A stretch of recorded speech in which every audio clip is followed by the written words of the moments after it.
This program is brought to you by Emory University. It's good to be among friends. Dear generous John, dear generous Sheth, we are always honored to have your presence here, and I feel like the person who wandered in to listen to lectures and suddenly someone thrust me up to the podium, and here I am. So I am deeply honored to be able to present this today, and with all of you there, friends and colleagues that I've come to know and love here for many years at Emory. I'm going to be talking about singing, and so you have to sing. And I racked my brain for something that would be that everyone would know, and there's only one sort of something coming out of the religious tradition that I inhabit that I think you will know, and so I'm going to introduce it, and I want you to sing just the first stanza. And if you want to substitute the word soul for the word wretch, that would be fine.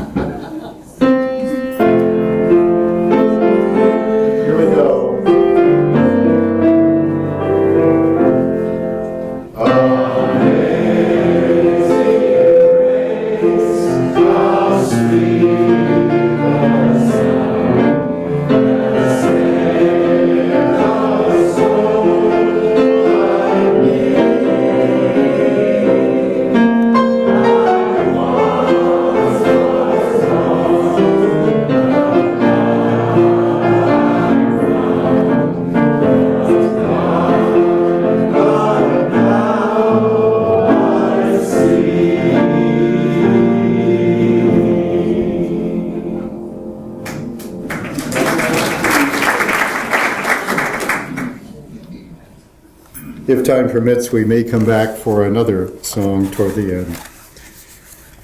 I have been a most fortunate human being.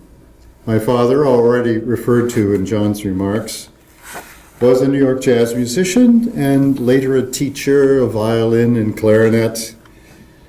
His sister, my aunt, who raised me from the time I was 4, was a choir director and a soprano. And then I am the beneficiary of one of those small-town piano teachers, one of those small-town genius musicians who gave me such a wonderful start.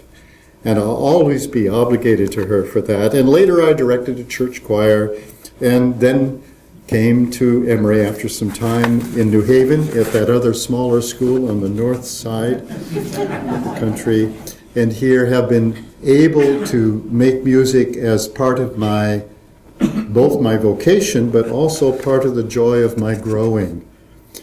And because my work in theology and liturgical studies has always been on the edge of music, and it's finally all lyrical. As I was saying at table, we all need a raga. We're all born to sing a raga and find it and sing it well.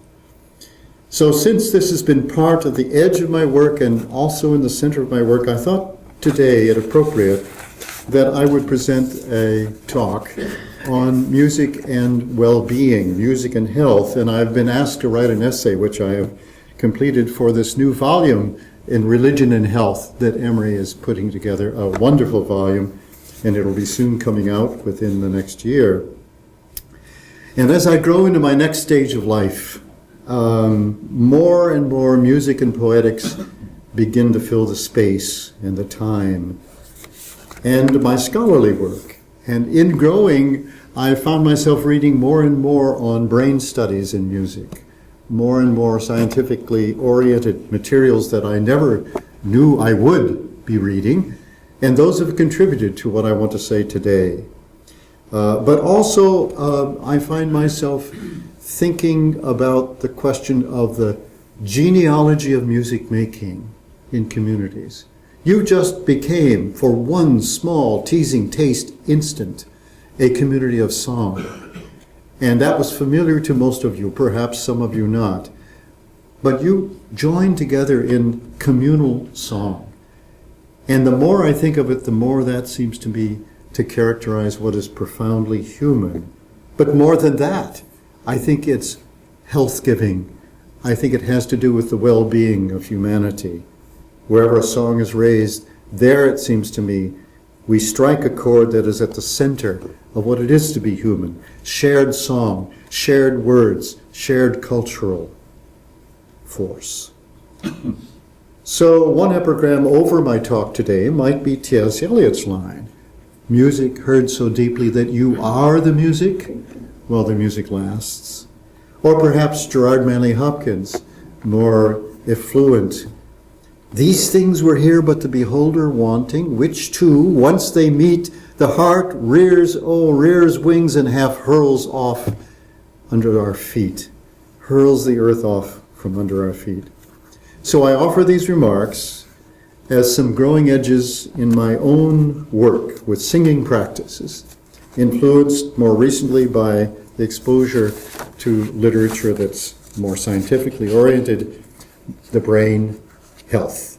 In particular, I want to focus on the phenomenon out of all the things we could talk about is communal singing. That is to say, especially the communal singing amongst religious communities. Now, there's very little in human life that hasn't been sung, though it's not all beautiful. Think of work songs. Think of marching songs in times of war. Think of what the civil rights movement or the anti-apartheid movements in our country and in South Africa and elsewhere would have been without music. Oh yes, and think of Maestro Robert Shaw, that sing-along Messiah. Some of you, how many of you sang? Yes, the sing-along Messiahs with Robert Shaw. But think back in your own life now. Think of the first songs that were sung. Songs that you may not remember at all, but only the ethos of it. The ritual song with your mother. And then, as we say now, fathers too. The ritual songs that were like the first awakening of interpersonal communication, lullabies, and later perhaps as children we learned to sing playmate songs like our four daughters did in the inner city in New Haven. On ordinary days it was a single rope. On special days, double Dutch. And the children would circle round and the rope would begin. It's all right, honey, it's your time now. Miss Mary Mac, all dressed in black, with silver buttons, all down her back, and so on, and make them up and improvise, but know the rules. You learn the song and the words and the dance all at once. And that circle of inner city kids will remain in my mind a brilliant example of what it is to have communal song that goes well beyond the singing, that became a bond, that became a way of understanding one another, of teaching one another, and then above all, of improvising, knowing what the song is and what it can do. So, there you go, an image of song. It's like this, I think, when we come to speak and sing and write and think and explore about the rhythms of life, the tonality of life, the pitch and the pace, the joy and the sorrow, the pain and the pleasure, as well as the lament and the praise. You see already we have to join vocabularies here. Without this music, which has been called the language of the soul, made audible, we are immeasurably impoverished.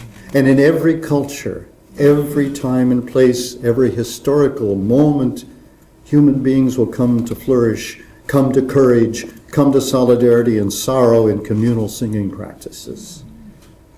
That we have come to study the brain now, and the immune system, thank you very much, and the healing powers are a result of a long genealogy, a long history of this phenomenon. Music can awaken us. Music can interrogate us, as some of it must, still today.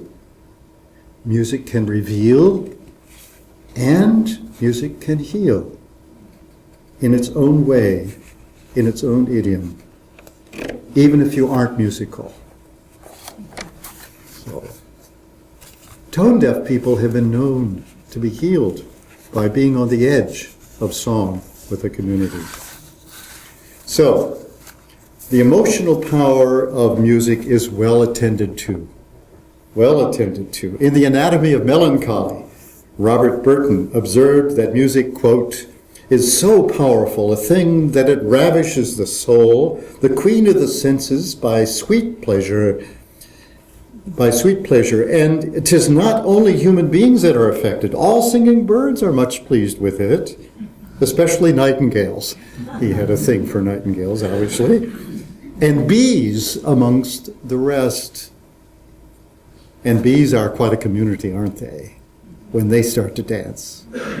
I just thought of that, the dancing bees. So the emotional power of music is well attested from early on. For example, the Greek physician Galen wrote in his medical treatises about the effect of music and drama that he observed at his own treatment center at Pergamum in the Alscopion. And then the psychosomatic effects of music, voice, and instruments Plato knew. In fact, he knew them so well, he banned them from the Republic. Too much eroticism, too much sensuality, perhaps. So from early on, any band of flute players, I'm sorry about that, but then again, he probably hadn't heard a really good flute player. I don't know. At the same time, religious rituals from ancient times in multiple cultures have gathered people together, and they themselves have expressed praise and lament, as well as to induce states of consciousness, from the ecstatic to the purgative. The Hebrew Psalms, which I'm working on right now, for example, are filled with musical references and were performed musically, though we don't have the idea I would love to have. What did it sound like? We have some ideas, but no evidences. Various forms of sacred music offer more than entertainment or even a particular kind of pleasure. Even particular kinds of pleasure, the aesthetics, we might say, the poetics of song, especially with respect to ritual and social singing in religious traditions, are relevant to the questions of sickness and health, including the healing power of song in religious conversion. Recently, the literature studying the relationships between singing and the brain has expanded greatly. Oliver Sacks, I don't know whether you've read some of his work, but if you want one little teasing taste here, pick up Oliver Sacks' book, Musicophilia. It presents a number of examples that confirm my own informal researches and my own experience. Music is more than auditory vibrations that reach the ear. Actually, think yourself of the difference between hearing something and listening to something and then singing it. So, music is more than auditory vibrations, and it involves massively the brain and all of our physiological components. Listening requires a wide range of associative and imaginative skills, and mere hearing does not. The act of singing involves even wider mental and physiological range of human capacities. The act of singing itself, for example, involves, as you just did, you experienced it, breath, formed musculature, pitch discrimination, memory skills, and the ability to listen to others. You become far more aware of others there, as well as a sense of disciplined coordination with the social body. The phenomenon of group singing presents these distinctive opportunities for understanding the relationship between music and physical and human mental well-being. There's a wonderful example from the scientific research that I thought you might be interested in a recent research essay, perhaps now about 8 years old or so, in the U.S. Journal of Behavioral Medicine. Researchers at the University of Frankfurt did the following test on Mozart's Requiem. They tested the blood of choristers. John Gunneman will like this since he sings with the ASO chorus. They tested the blood of, after an hour's rehearsal of Mozart's Requiem, and they found that the concentrations of immunoglobulin A protein and hydrocortisone increased significantly during the rehearsal. And then a week later, they asked them to listen to recording of their rehearsal, and there was very little significant increase. So the singing itself brought this blood change, brought these things. At the very least, we must note the difference between listening and active vocal and vocal participation. Your immune system is at stake. Not to mention anxiety levels can be dropped. Well, that's about as far as I get into the medical work, but it's there. One of the most powerful examples of group singing that I have experienced in my own life is singing with shape note, or so-called Sacred Harp. And I have a little clip from something that was recorded here, and a former student of mine was involved in this, of the Sacred Harp community that sings regularly. Some of you may have been part of this, and I want you to just see this and try to take in what all is going on here in this example. Before any great gathering, they'll have music to gather the people together. It excites people. It makes them happy, makes them sad, makes them want to sing. The earliest music in America was not preserved by the academies and institutions, but instead by unschooled rural Southerners who sang it not for an audience, but for one another and for God. I grew up singing Sacred Harp and going to all-day Sacred Harp singers with my grandmother. I started singing Sacred Harp in 1952. When I sat down and heard that, it just like I'd received salvation. Like no other feeling I have in the world. Whenever you're up there singing that, that's when I feel my best. It was just like a wall of sound hitting you. I feel like sometimes I'm just going to be lifted up by the ground that's shaking under me. At one point he said, "Do you want to sound like a bunch of untutored Southerners?" And everybody said, "Yes!"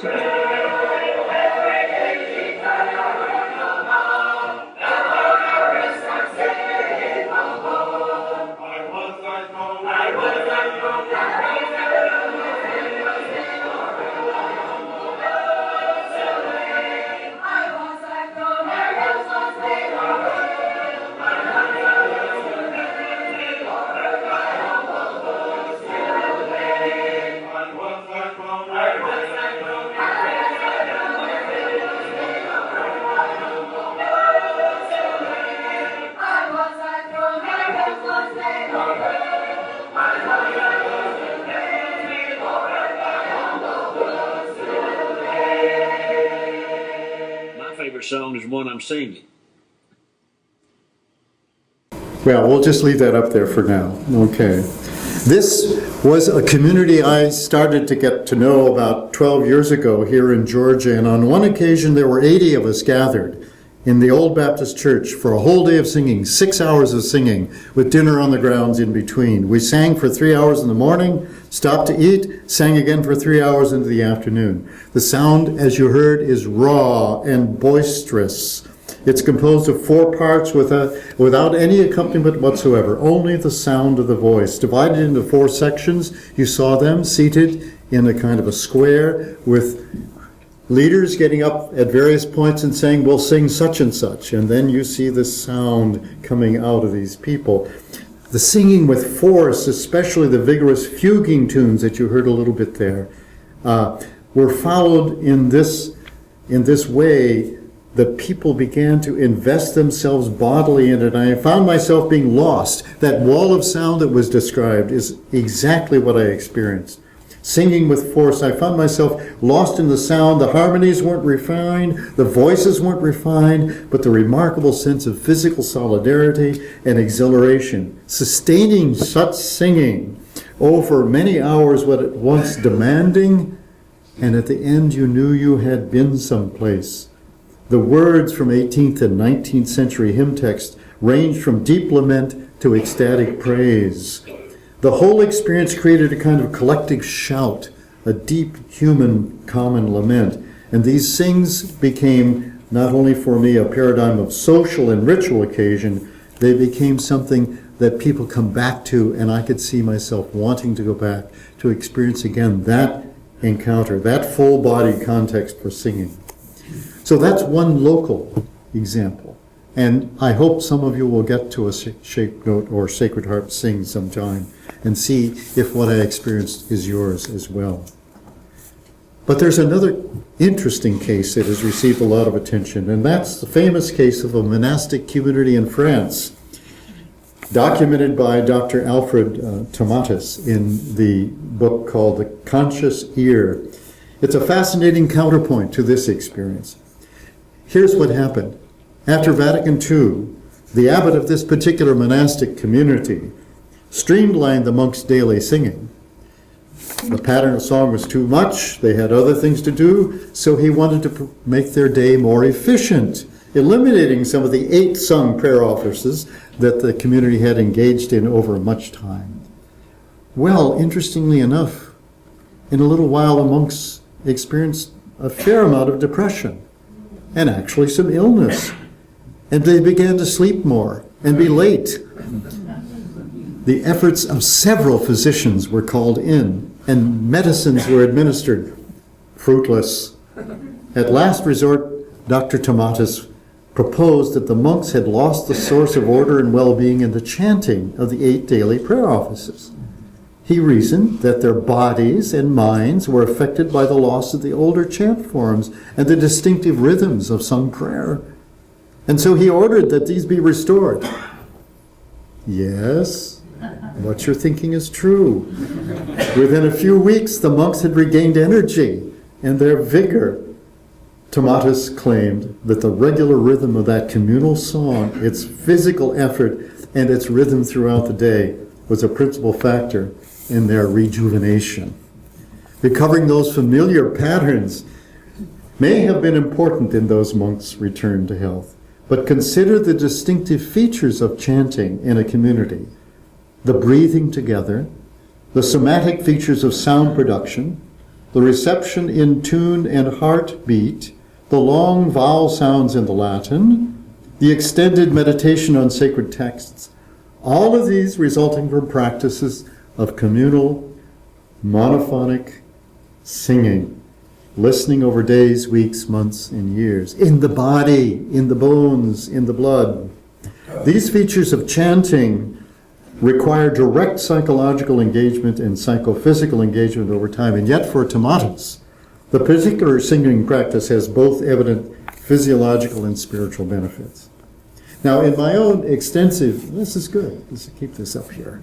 My own extensive observations of congregational singing, several years ago, I got a grant to study singing practices in local congregations, and in many different kinds of churches, from very small ones to very large ones. And in talking with fellow singers, I found evidence of strongly emotive, cognitive, bodily effects in the acts of common song, both in the context of worship, but more in social singing. And I've been involved in several of those congregations and wanted to understand how the singing practices of the congregation felt from the inside and what their effects were. Singing with these different groups gave me a bodily experience of the emotive and emotional value of song, which the members of these groups knew intimately from long and shared experience. After leading an informal hymn sing with them, I listened for stories about their experience from the choirs, from the pastors, from musicians, from Sunday school classes.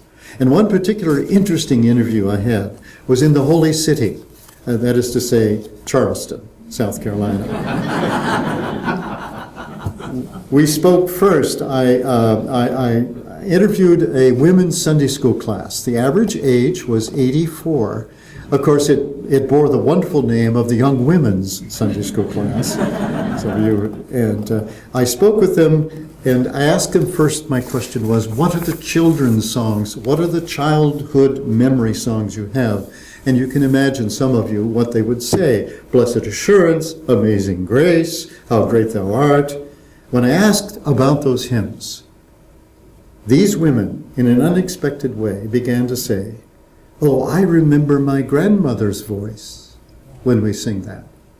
Oh, I remember the smell of the church basement when we sing that. Oh, I remember the rhythm of Wednesday night and Sunday night when we sing that one." They remembered prayer meetings and church socials and summer camps and family singings and funerals. One recounted how a particular hymn brought to her that smell of the shared meals. So many chicken suppers. Proust has nothing on her. So many chicken suppers encoded in the music. What they were doing was giving me the offering of the embodied memory of text and tune, and most significantly, they were invoking my own experience of the performative dimensions of singing. This is much more than a casual and one-time association. As this conversation developed, their understanding of their own mental and physical processes began to emerge. The women spoke of times of crisis when singing together, whether in the congregation's worship or in their homes, was more than comforting, it was healing, she said.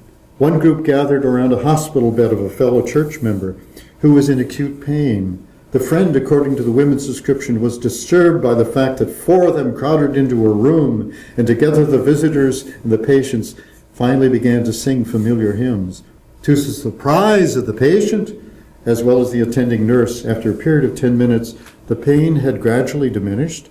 The hospitalized patient and her friends were members of the same singing congregation, and those hymns were part of the repertoire they had shared on many occasions.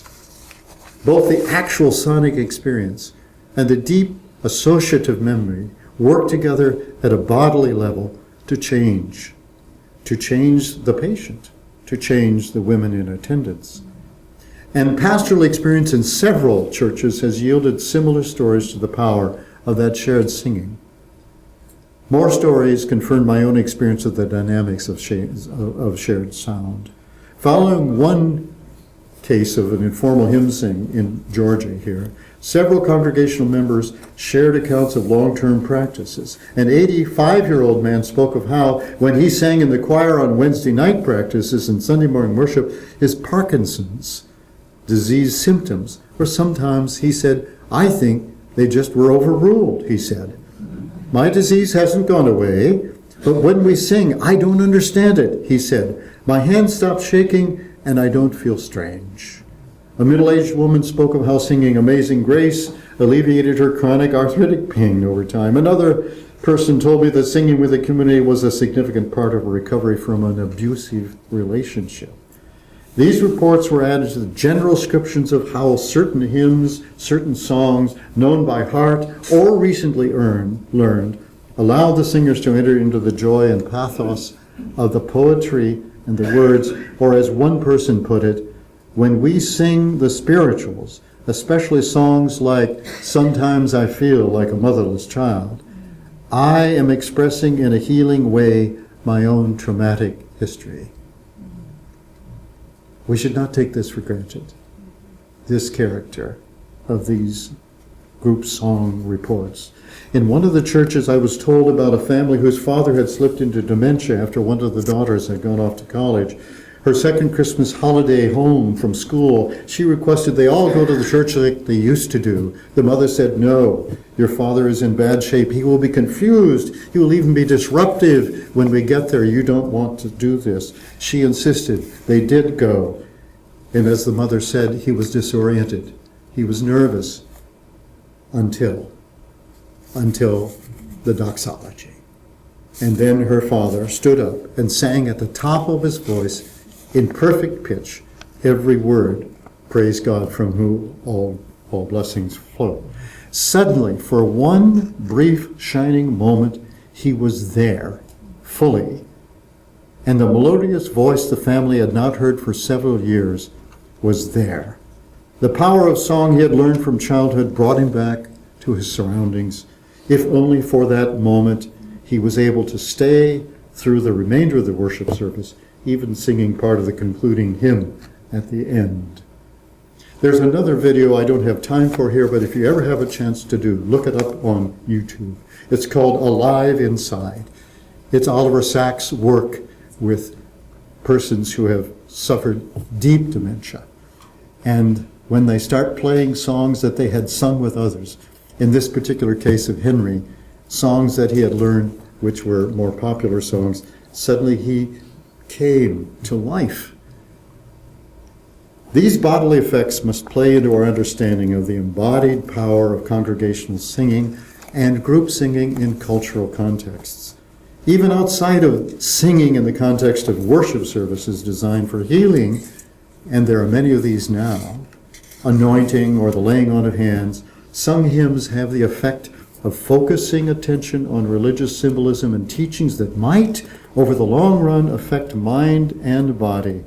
Because gathered congregations sing regularly, music comes to inscribe tunes and words on the body. Regular congregational singing may thus allow a significant number of hymns to be learned by heart, and once a hymn is learned by heart, singing the same is accumulative of social experience, accumulative of physical and psychic experience. Such bodily memory provides a storehouse of emotional and cognitive resources that can be called upon in other life circumstances. And I long for more longitudinal studies of singing groups across cultures that will reveal these very, very slim facts that I've shared with you today, these slim insights, how singing practices create and sustain communities of courage and hope and well-being.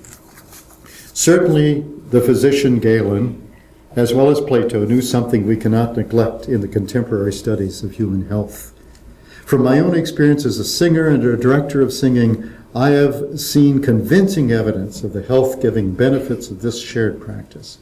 Active singing communities, from synagogues to churches to mosques to temples, in cultures of varying sorts, may carry the promise of such benefits and are thus to be fostered and studied more attentively. This lecture is only a starting point.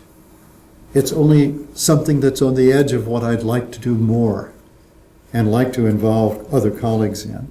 And as always, starting points lead to further questions, like, what does it mean when a community sings a religious or cultural memory together that opens up relationship between the living and the dead? And what does this have to do with well-being? Or, well, for example, the singing of Kol Nidr, or the singing that Christians do at All Saints' Day. Or, what communal well-being is served in songs that commemorate and identify with the world's need and suffering? What happens to us there that's beyond just simply the physiological or immediately health-giving results? What is it to sing in the belief that there is a divine listening, singing, or even a divine participation? As some communities say, the whole host of heaven is singing here. And the solidarity with the ancestors. We have so much yet to learn from African forms here. These, I realize, are not immediately scientific questions. And yet, my hunch is that there are interrelationships yet to be explored between song and music making in religious communities that touch on the larger questions of communal health and human well-being. We can appreciate the explanatory power and the limits of neurophysical descriptions, for example. And here we move toward the question of wisdom, the perennial question of why we sing at all and what's involved in singing together. And if I'm not mistaken, infants and children still have much to teach us here. And so I am anxious to take the next step in my own life, having been given the great gift of good music teachers, of good musical colleagues, and of the privilege of teaching in a university that fosters this.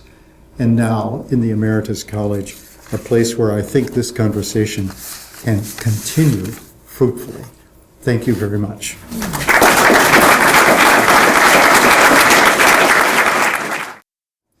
Now, I'm going to get you to sing one thing, and it's going to evoke other things. And this is the one powerful thing about music, that one thing can evoke another. You're going to sing a little antiphon, and I want you to hear this. This is done by a friend of mine, West Coast jazz composer, and he's composing these songs. Here it is. You're going to sing this. My soul is thirsting. Just try that. My soul is thirsting. Amen. My soul is thirsty. My soul is thirsty. And then, oh, my soul is thirsty for you, oh Lord, my God. Let's try that. My soul is thirsty. My soul. My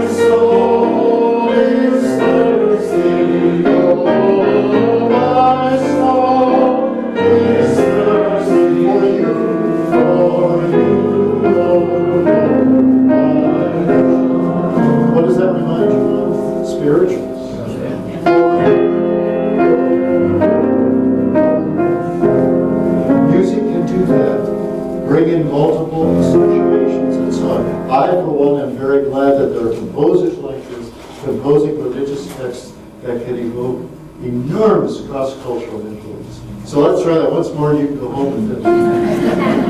I'll give you the introduction, it's even better.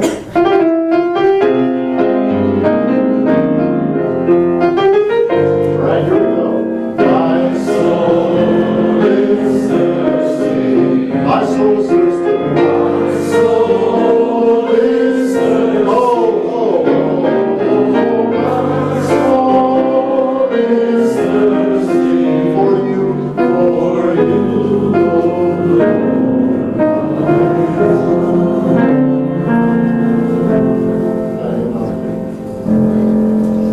Thank you very much. The preceding program is copyrighted by Emory University.